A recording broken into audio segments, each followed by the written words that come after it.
Pakita. So yun guys, sa mga naghahanap ng tricycle cover for all type ng tricycle, check out nyo tong cover ko. So yun guys, makikita nyo na gawa siya sa lightweight, strong materials. No? Tapos dustproof na rin siya, matibay at makapal at hindi siya plastic. So tingnan nyo guys. So kagandahan nito, yung seller, merong sariling gawaan. Ayun. So built-in bag, meron na rin pala siyang kasamang bag guys.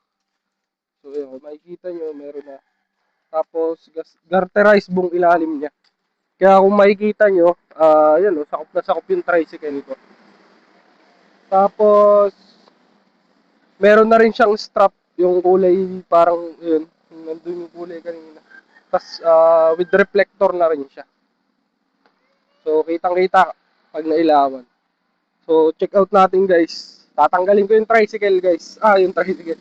Yung cover ko. Tama. Sakop na sakop yan. So kung kayo mga walang paradahan na maganda, tapos katulad lang nitong nasa akin na ganito,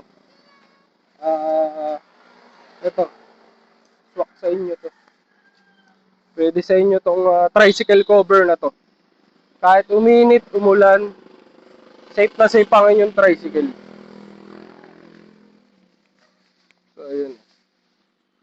Ganyan, kalaki. Motor tricycle, pwedeng pwede. So yun guys, ilalagay ko yung link dyan. Check out nyo na lang guys. Sa kagandahan sa kanya, murang-mura lang siya. Pero sulit. Sulit yung presyo niya. Ayan. Tapos meron pa siyang bag. Ayan. Tama, ipapasok ko dito siya sa bag. Ganyan lang. Imagine ganun kalaki magkakasya dito. So yun guys, sa gusto ko murder, lalagay ko yung link dyan sa taas ng video natin. So yun lang guys, maraming salamat. Order na kayo. Sulit to, God bless. So,